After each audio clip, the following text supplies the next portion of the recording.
people have problems. I do not mind helping people when people want to help themselves, but I have not heard yet a legitimate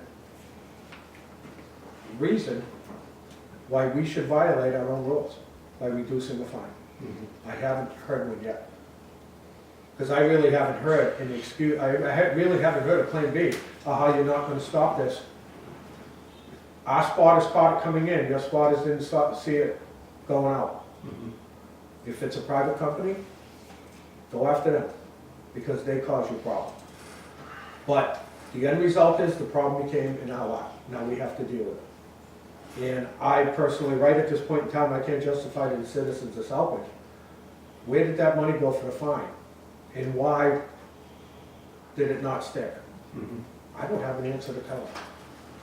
I really don't. Okay. So, like I said in the very beginning, I had a big concern.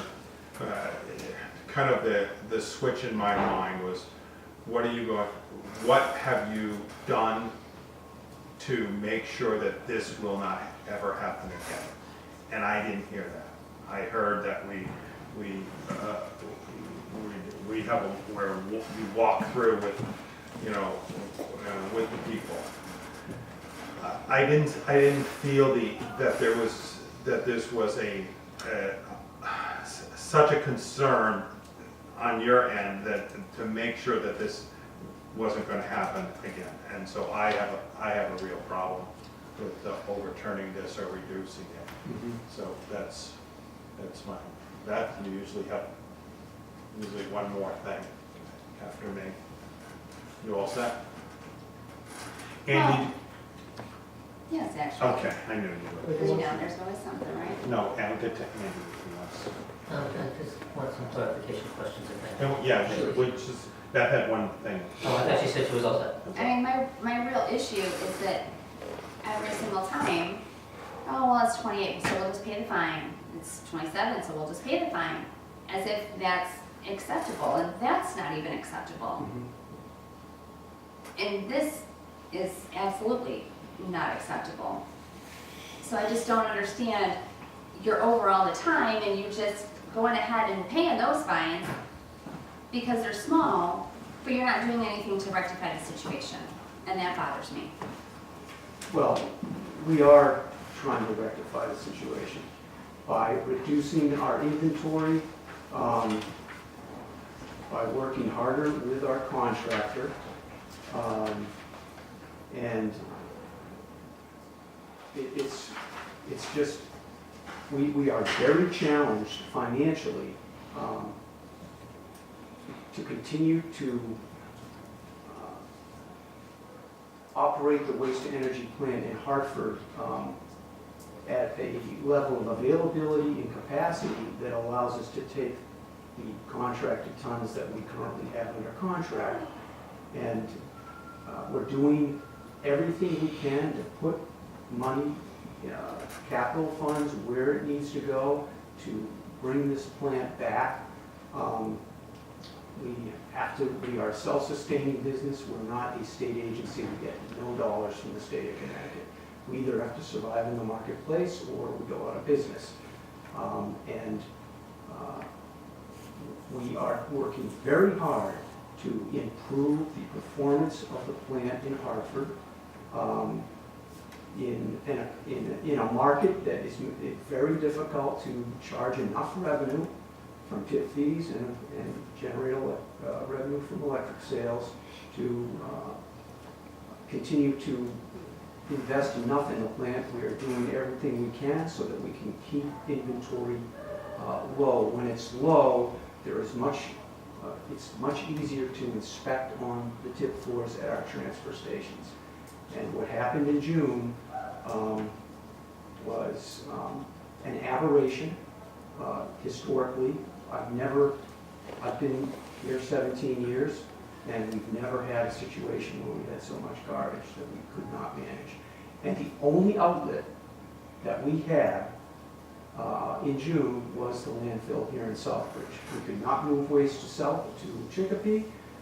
We could not identify any landfills in New York, and we could not in a timely manner, move waste further afield out to Pennsylvania or Ohio. And none of the waste-to-energy plants in Connecticut or Massachusetts had any room for our inventory. Okay. Andy? I just, maybe 4 or 5 questions, clarification. At the beginning of your commentary, you said that 1/3 of Connecticut's trash goes through Watertown or goes through Mira? Goes through Mira's Hartford waste-to-energy plant. About 100,000 tons a year goes through Watertown transfer station. You also stated, 400 tons a day. you also stated that you, and Mr. LaRochelle brought this up, that you privately contract, or you contract to a private operator of your Watertown facility? Yes, sir. Why is he not here defending his, you manage the plant, you're ultimately responsible, but why is he not here defending his operation? And why are you not passing this on to him? He's the one that failed you. We are passing it on to him.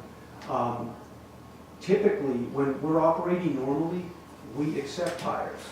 We take them in, they come into the Hartford trash plant, we actually put them, separate them, put them through a mobile shredder, and then through the larger shredding process. And under normal circumstances, we are taking tires from our customers and tipping them at the transfer station and bringing them to Hartford. He's not here because I decided I'd come up and defend our organization. We're the permittee, we have the contract with Casella, they don't, so.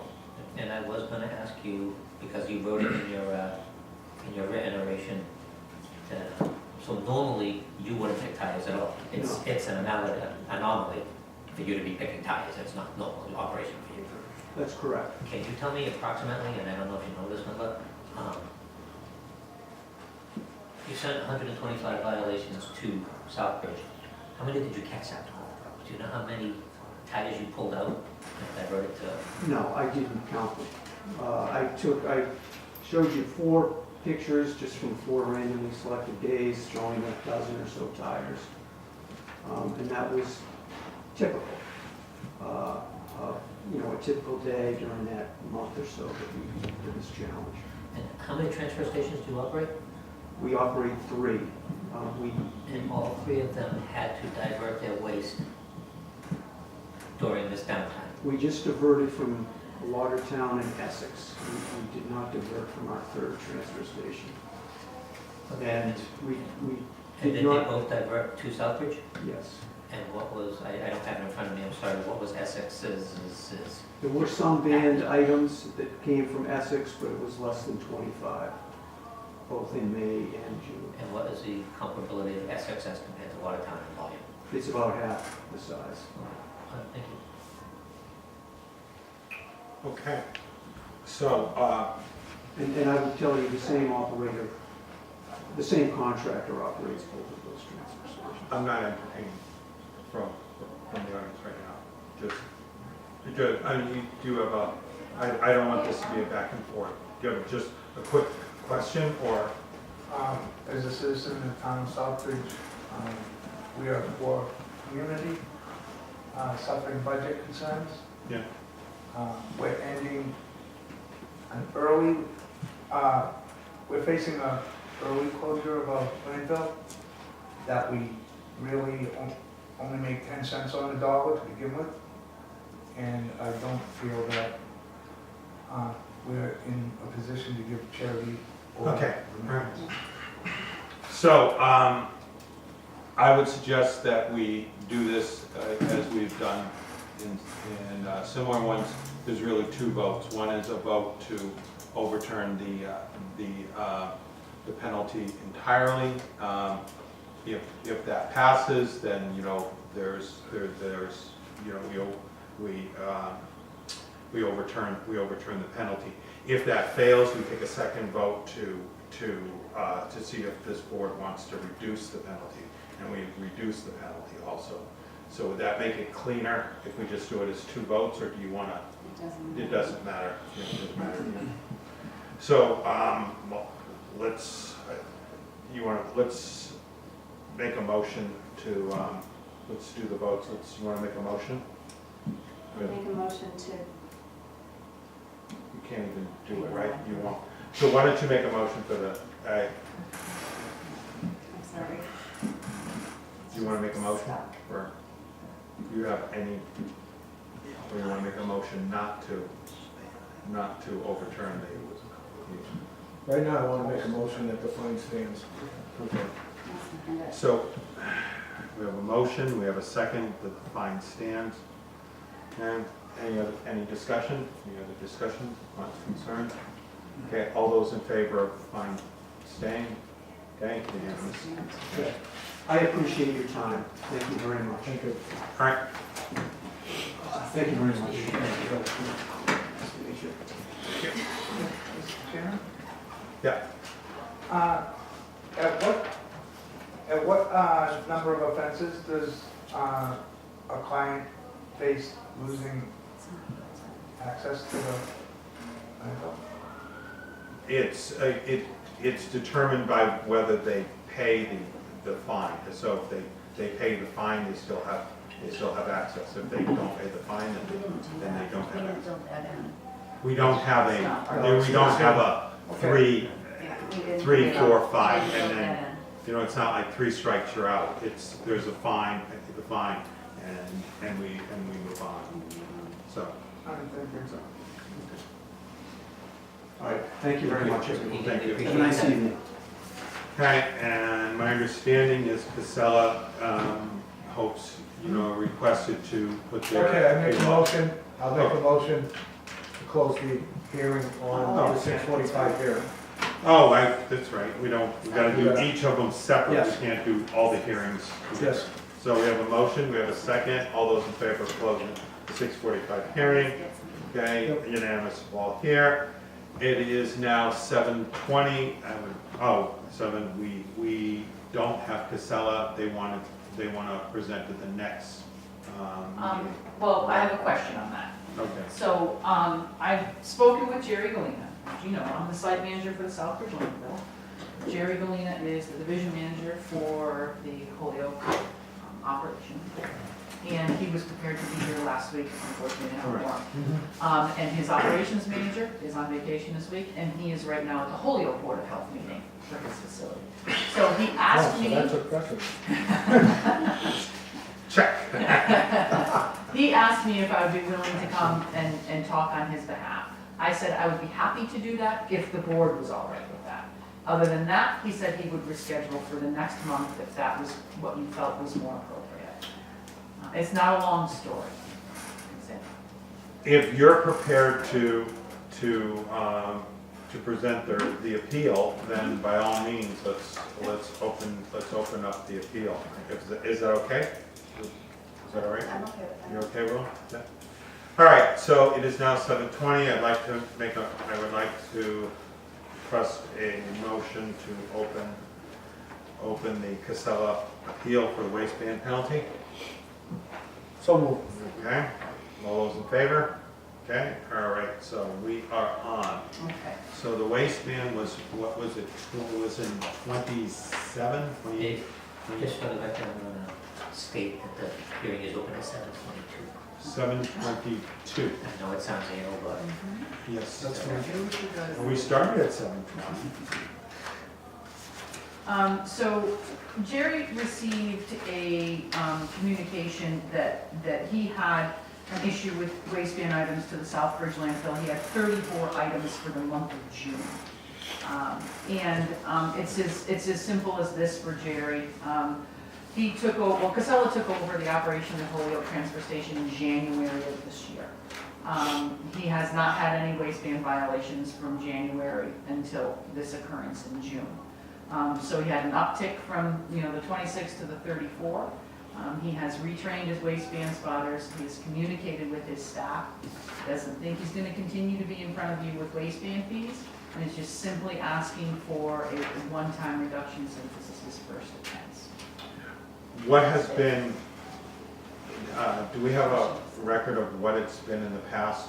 How many tires have they been on the low end, or have they been on pushing the 25? do not have that record with me. I do have notification that Holyoke, every company that does not exceed the penalty gets a letter that says, hey, You did okay. you did okay, you didn't exceed it, it doesn't put down a number. Okay, But it's done every single month to every single facility, so Holyoke, which was taken over, I believe, in January by Casella, has been made aware that we are looking at these numbers. So, happens 5 times before this event. and they have not, They've never exceeded the 26 since Casella took it over. This was previously owned by UMM, which we know as CMM Complete Material Management, prior to Casella's operation. okay. Well, I'm sorry, were you, That's it, it's as simple as that. it's as simple as that? They have been trucking along, doing very well. They've had a bump in the road. He feels like he's communicated to his staff. It's a very simple operation, it's a tip floor. There's no hoppers, there's no conveyors, there's no anything. So they're reliant on spreading the waste and making sure they're monitoring it. Now, do we know, was it tires, was it banned items? Yeah, so this it- was, it looks to me like we got 1, 2, 3, 4 CFCs, and then the rest is tires, and they're all 1, 2, 1, 2. Okay. So like every day, like one, kind of. Second, fifth, sixth, Okay. seventh, 11th, 14th, Yeah, so 19th. it's, yeah, so it's like sporadic, okay. That's simply it. Ron, question? And the challenge that brought this to light was what? You know, they just had an uptick that month. You know, they Of- just, Of yep, they, inventory, yep. Well, not so, I can't speak specifically to his tonnage. okay. Because I did not ask him that to provide that information. I didn't ask him what his tons were that month.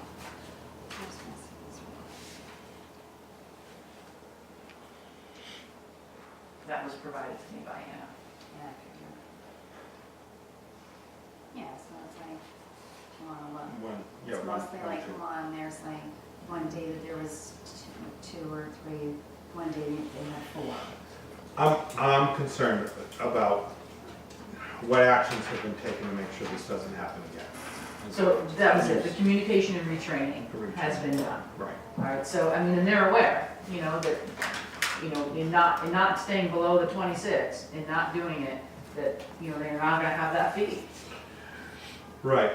If we do reduce this, we won't be too understanding of it. That was exactly what I said to Jerry, so he understands.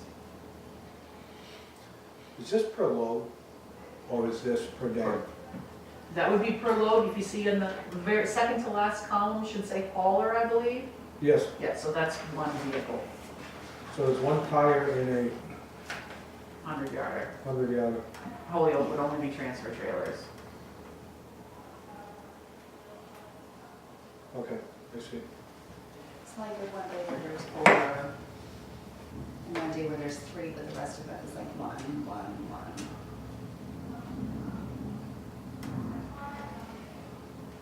Okay. And how's it been going since then with the? Well, that was June. Okay, yes. Yeah, that I'm was sorry. June, so we're, you know, I Yeah. think if you ask Anna for an update mid-month, she'll try and come to something close to that to let you know. Kind of there. Okay, and if no other questions and no other concerns, let's continue. I'm sorry, Possibly two. Andy, what? You said that the staff is being retrained. Are we introducing any new methods or controls, or are we just retraining them on what they have thus far figured out? Right, so, I mean, well, they haven't thus far because they've done great, January through May. So this is, you know, like the refresher training. You know, if you've become complacent on something, remember how important this is. Remember this is part of the regulations. Like I said, it's just a tip floor. So, you know, they're reliant on the fact that they're making sure that they're spreading and visualizing every load. And are they gonna need retraining? Yeah, I can guarantee you, I retrain every single month on several topics. You know, that you've gotta keep up on the message to keep your productivity up. Okay, and I do want to point out that this is Casella, sending Casella violations. Always a concern when the operator of our facility, who should be more than cognizant of what goes in, is becoming a contributor to the violations that go in. We've discussed that a lot when we were putting this policy together. You know, but everybody is still having to do the same job. Okay, and you all set? I am. All right.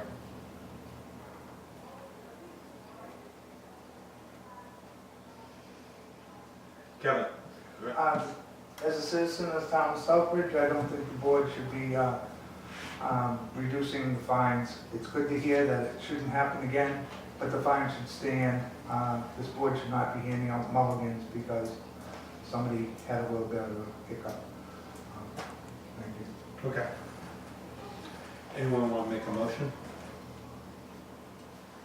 So I think there's 3 potential motions on here. Okay, motion to maintain the penalty, motion to rescind it, or a motion to reduce it. I don't think we can accept it. What's it? Well, I'm just saying, No, I know. and so I'm just, if somebody wants to make a motion, we gotta make a motion on something. So whatever whichever either one of you are comfortable making, then you make the motion.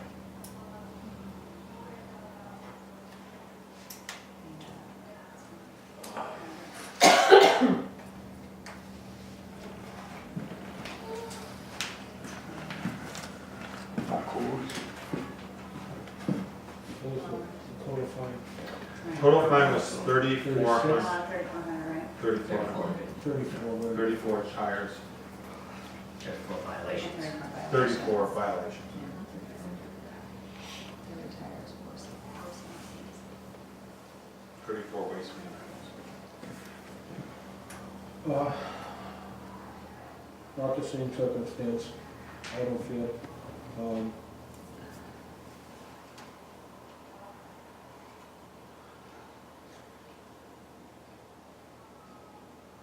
I agree with Kevin. We need money, but we have to also work with people. I kind of feel like this is the first offense. Well, it's the first offense But at the same time, they know better. So I'm kind of, Torn.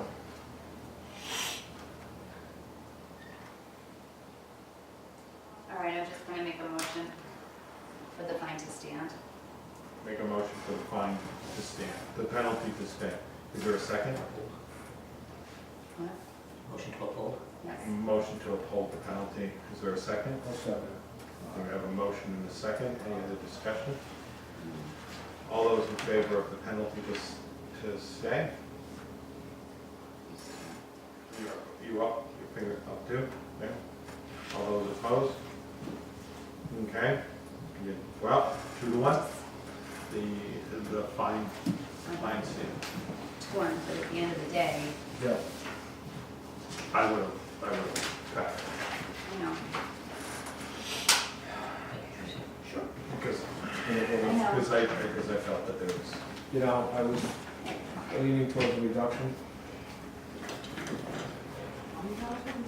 No, we can always reconsider. Well, either one of them next month can bring it up and reconsider. well, No, I mean, I that can doesn't read something. work. Oh, But I'll make a motion to close the was it? second hearing. I'll second it. Okay, a motion is second to close the hearing. All those in favor, closing, unanimous, all present. I just feel it would put us in a very unstable situation.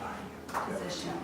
So, Yeah, okay, I would like to open the 7:15 invitation to appear at Southbridge Real Estate LLC at 7:32. I'll make a motion to open that hearing. I'll second. It's not a hearing, it's an update. I just Okay. want to have- Oh, it's an invitation. Invitation to appear. Invitation to Sorry. update the board. Yep. Mr. Foote had a conflict of scheduling as we switched the meetings. He was prepared to meet last week.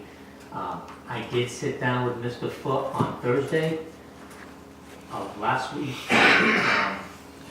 we discussed the 3 properties of concern at the moment. 111 Central Street, we discussed the windows and doors. He put in that the windows and the front door continue to be an issue. I will work with Gabe to immediately close the windows and replace the plywood in the front door with something which looks more properly installed. My response to him, he said, if I sell the building before the roof is finished, you will see a side agreement with the remaining $15,000 roof payment is credited to the contractor who's doing the roof. Removal of trash and debris behind the building, and there's an easement that the town's looking for, he will process that easement. I responded to him that his summation appears fairly accurate on what we discussed, but I fail to understand why closing some windows continues to be an issue. If windows are intact, it should take you 20 minutes to walk through closing them. Maybe an extra 10 minutes if you want to cut some scrap wood as props to support the sashes. So we have agreed he is in the process of selling it. He claims he's got a purchase and sale on that one, and he will put a side agreement to reduce the price to $15,000. At that point, I believe he will have met our initial requirements to address that roof so that the commercial client can stay. We then moved on to 70 Central Street, which I have a court case against him, and he has gone into contempt of court on now, or he has failed to meet. I can't declare a contempt of court, the court's saying. He has failed to meet 70 Central Street, the That's, building dead in front of Yes. the white. Yes, the one with the Yes, the one in front. hairdresser salon. okay, so what's the issue with that one, because I don't remember hearing much about I that. had I know a, the 66 in the rear, I right. had It's been a little an bit inspection on the second floor, the third floor, second floor rear.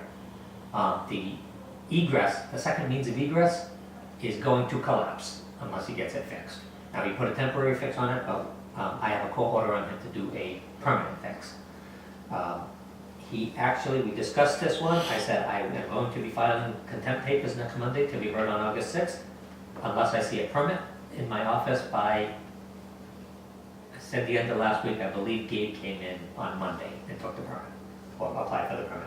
So we have a contractor who's going to repair that one, so I'm going to hold the contempt of court until I'm confident that the contractor is going to follow through.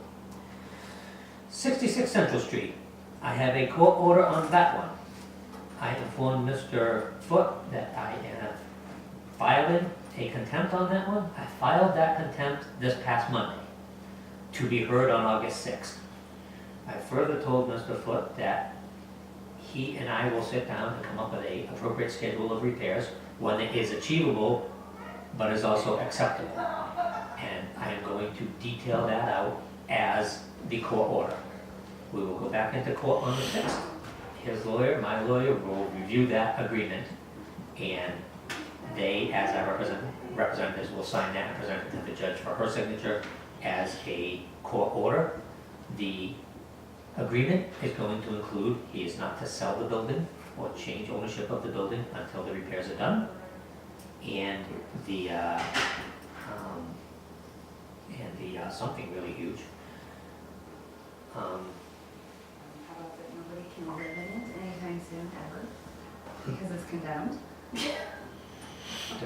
Ultimately, we're gonna put a schedule that he has to get a engineer report.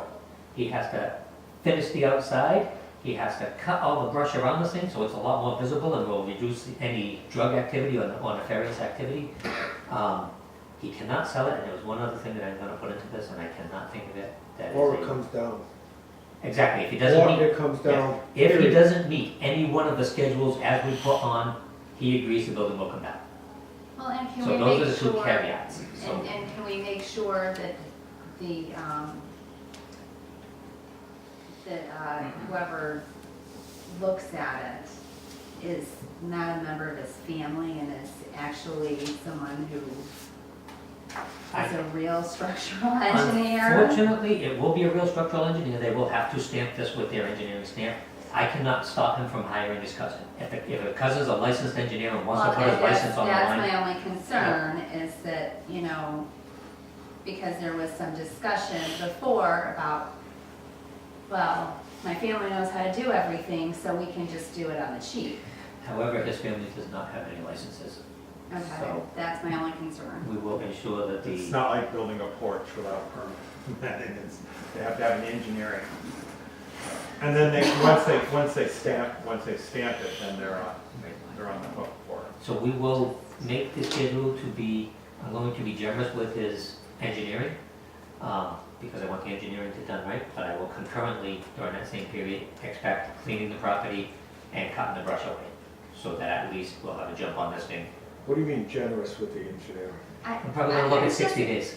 I'm just kind of still confused about this whole property because did you not have a court order for that building to come down? I did, So why are we even messing around with this building? That building was supposed to come down. because as I mentioned in previous meetings, hindsight's 20/20, and I probably would not do this again. I entered an agreement with Mr.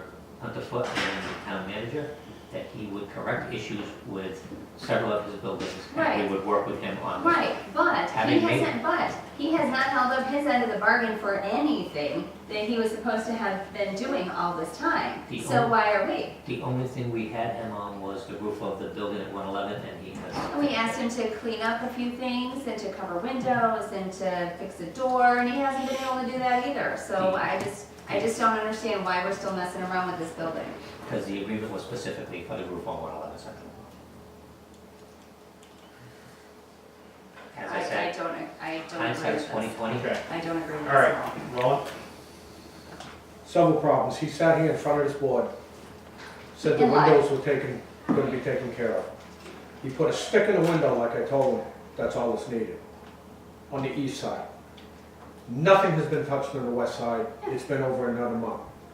The issue with the front door was brought up. He sat in a chair across from us on our main street that looks terrible. He agreed. He agreed to fix it. He's done nothing.